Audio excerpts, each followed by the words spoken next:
کہیں دور 7 پہاڑوں اور 7 دریاؤں کے پار ایک جادوئی سرزمین تھی جسے پرستان کہا جاتا تھا۔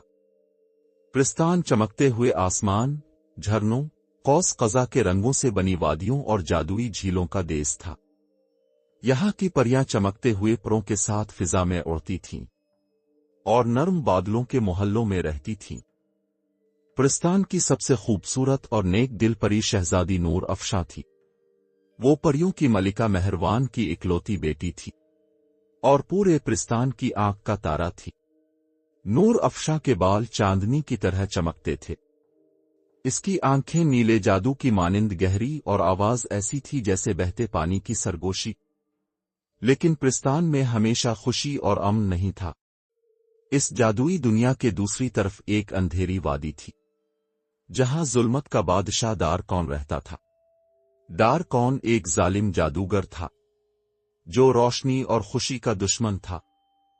اس کی خواہش تھی کہ پرستان پر قبضہ کر لے اور وہاں ہمیشہ کے لیے اندھیرا چھا جائے۔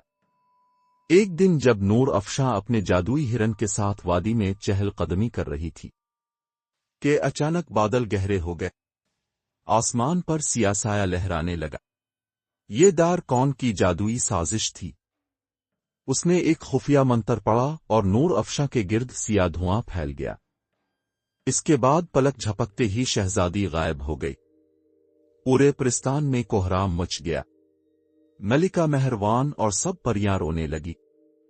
پریوں کے سب سے عقلمند بزرگ بابا فیروز نے اعلان کیا، شہزادی نور افشاں کو کسی ظالم قوت نے قید کر لیا ہے اور اسے صرف وہی شخص بچا سکتا ہے جس کا دل بالکل صاف اور ارادے مضبوط ہوں۔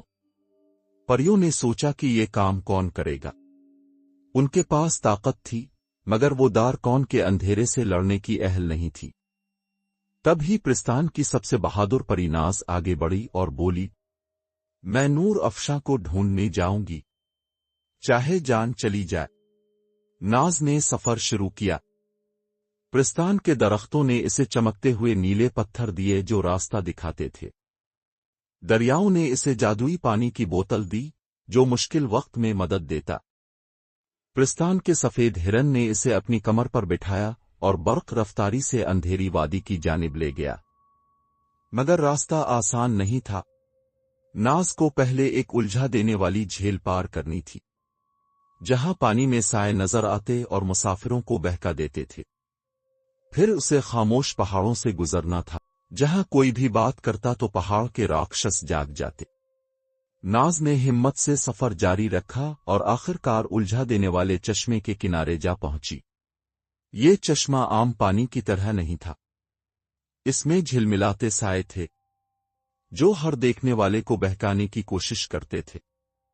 جیسے ہی ناز نے پانی میں جھانکا، اسے اپنی ماں کی آواز سنائی دی، ناز بیٹی، یہ راستہ خطرناک ہے، واپس آ جاؤ۔ وہ دنگ رہ گئی مگر فوراً سمجھ گئی کہ یہ چشمے کی چال ہے۔ وہ ایک لمحے کے لیے بھی اپنا حوصلہ نہیں ہار سکتی تھی۔ اچانک پانی میں اس کا اپنا عکس ظاہر ہوا، مگر یہ عکس بولنے لگا، تمہاری ہمت کافی نہیں ہے، تم شہزادی کو بچانے نہیں جا سکتی، پلٹ جاؤ۔ ناز نے اپنی آنکھیں بند کیں اور دل میں دہرایا، یہ سب فریب ہے، میں اپنے مقصد پر قائم رہوں گی۔ جیسے ہی ناز نے یہ کہا، چشمے کا پانی پرسکون ہو گیا اور راستہ خود بخود بن گیا۔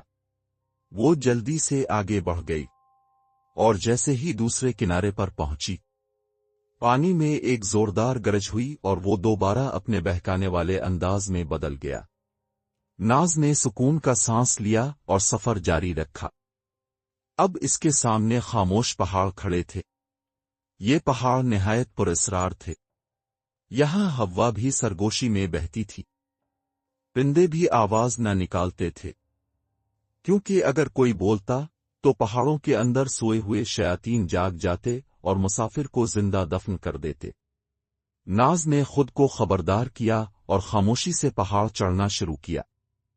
وہ احتیاط سے قدم اٹھا رہی تھی کہ اچانک اس کا پاؤں ایک پتھر سے ٹکرا گیا اور پتھر نیچے لڑکنے لگا۔ وہ خوف زدہ ہو گئی۔